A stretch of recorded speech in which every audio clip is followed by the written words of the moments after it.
A big thanks goes out to Squarespace for sponsoring this week's video.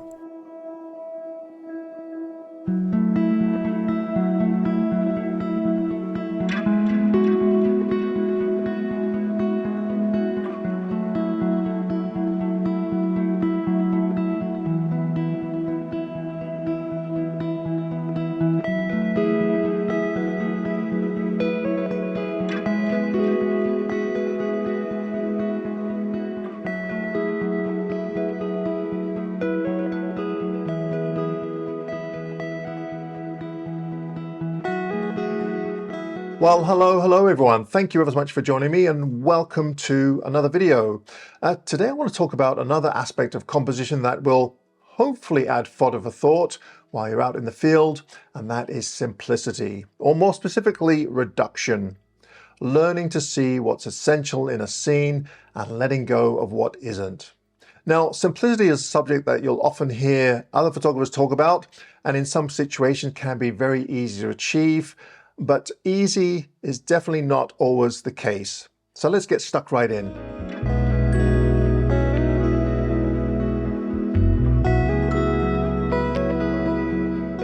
When we're out in the field, especially in an exceptionally beautiful area, it's really easy to want to include everything. Mountains, flowers, the sky, reflections. It's almost like a big buffet. But the more you cram in, the more diluted the image often becomes.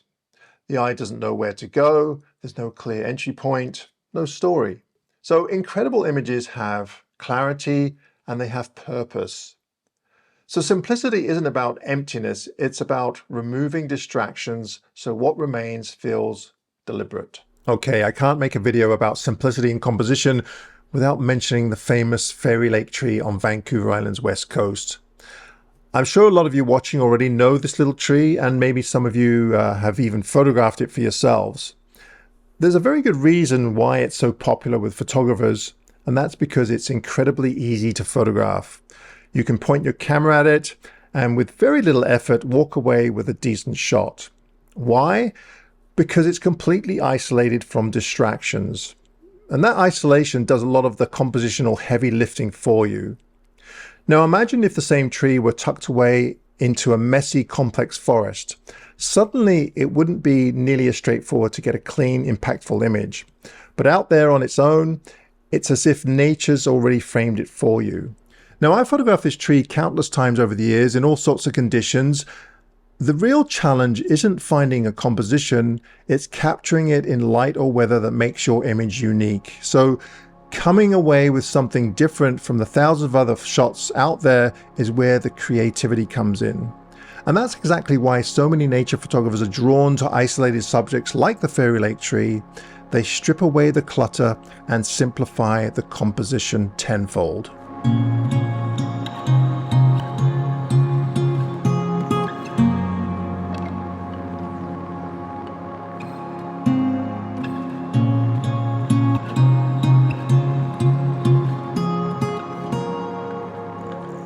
Now, when people hear simple, they often think of perhaps bland or minimalist, like it means you can only photograph perhaps, I don't know, lone trees on a foggy day. But simple composition can still have depth, mood, and texture. It can still tell a story, just with fewer words. Think of it more like editing. You're refining the scene, tightening the language. Everything you leave in the frame should have a reason to be there. This first photograph isn't overly complicated, but it's a good example of me trying to simplify a scene that, at the time, had quite a few elements I thought were important. Now, I still like it, but looking back, I'm not sure I really nailed what I was trying to say. The branches and the little island on the right, well, they kind of get lost in the mix. Now, here's the next image, and I think most of you will agree it's a much more refined take on the same idea. I've basically stripped it right down to the essentials so that it tells more or less the same story, but in a way that's cleaner, clearer, and honestly more successful. Something else worth mentioning, I often use case ND filters to smooth out water. It helps remove those little ripples that can be distracting.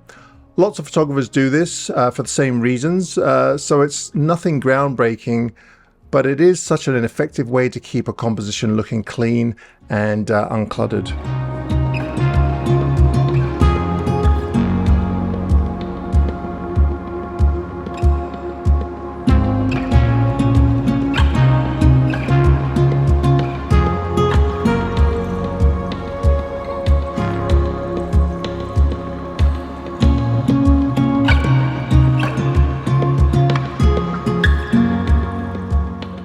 One of the hardest things to do in composition is to let go of something you like.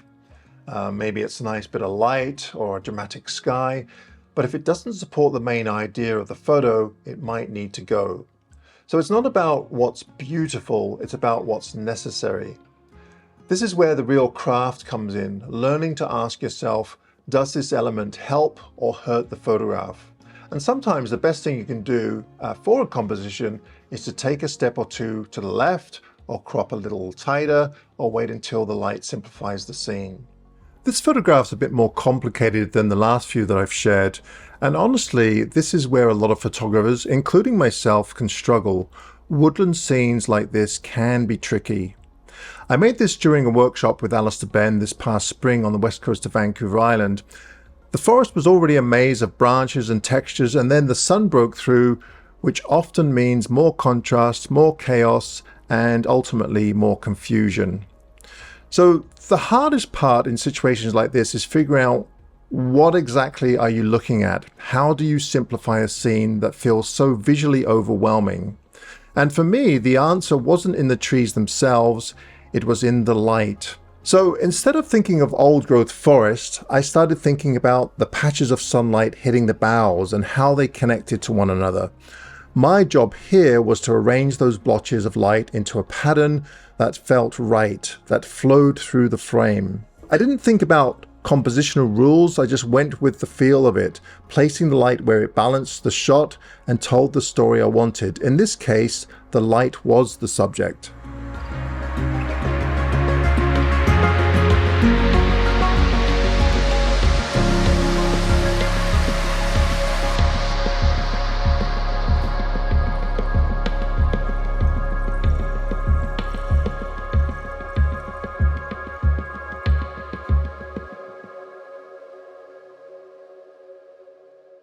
Thank you once again to Squarespace for sponsoring this week's video. Are you ready to take your online presence to the next level? Meet Design Intelligence by Squarespace, a fusion of world-class design and AI technology that unlocks your creative potential like never before. Build a stunning, personalized website that's as unique as you are and stands out from the crowd. With Squarespace Payments, managing transactions is easier than ever. Get started in just a few clicks and let your customers pay their way, whether it's Apple Pay, Afterpay, or more. Need to invoice clients? Squarespace has you covered.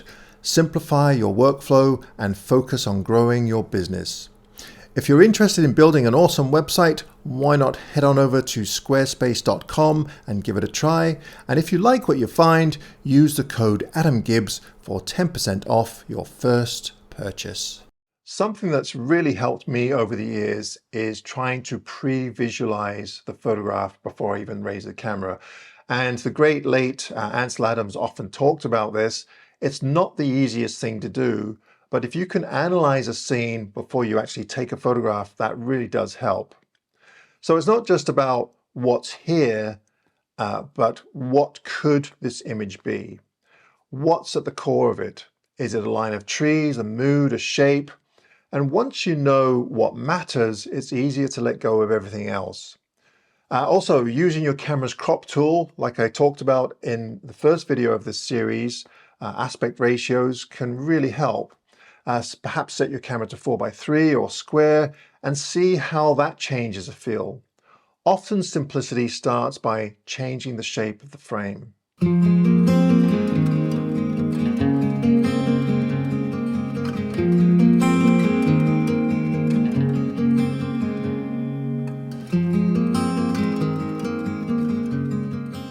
One trick I've learned, especially when photographing a place over time, is to think in terms of a series, not just one photo. Each image can be reduced, simple and focused, and together they tell a broader story. So you don't need to capture every idea in a single frame. You can build a narrative through several thoughtful pared down images. Think of it like writing paragraphs instead of cramming an entire book into one page. You know, when most people visit Tuckacore Falls in Yoho National Park, they tend to go straight for the big wide shots, the full waterfall, the towering mountains, everything in one frame. Now, don't get me wrong, it is spectacular, and I do take those shots, but I also like to go for the less obvious views. So in this case, I decided to zoom in and really focus on the details. I noticed the way the water was pounding into the trees at the base of the falls, so I framed it so that the only thing you see are those dark, textured tree shapes against the mist and the spray of the waterfall. Now, by doing that, I simplified the whole scene. I've stripped it down to just two main elements, the trees and the water. So I've ended up with a series of images that tell, I think, a richer, more intimate story about the place, rather than just showing that typical postcard view. Simplicity isn't about being minimal for the sake of it. It's about clarity, intent. It's about helping your viewer feel what you felt when you took the photo. So next time you're out shooting, try asking, what's at the heart of this scene? What doesn't need to be here? And then let it go. You might be surprised how much stronger your photographs become when you start subtracting instead of adding. This example comes from one of the most photographed locations in the Canadian Rockies, and that's Mount Assiniboine in Mount Assiniboine Provincial Park. Now, the classic view here is taken from high up, looking out over the sweeping, dramatic landscape from the nub. But when you drop down lower, the mountain takes on a much more imposing presence. Usually, I've gone for that full mountain reflection in one of the many ponds at its base. This time, though, I tried something different.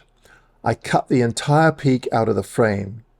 Instead, the composition focuses entirely on the stand of golden larches glowing in their autumn colors. What I love about this approach is that the reflection still tells the story. You can sense the massive mountain looming above, surrounded by vibrant fall foliage, without ever seeing it in full. The scene is distilled down to pretty much just the essentials: the colors, the stillness, and that mirrored hint of what lies beyond.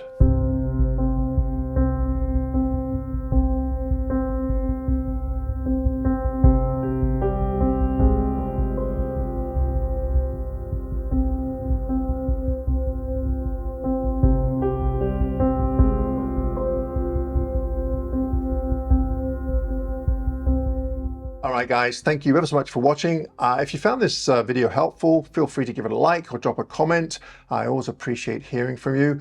Also, a quick heads up, I'm giving away signed prints every month to subscribers of my newsletter.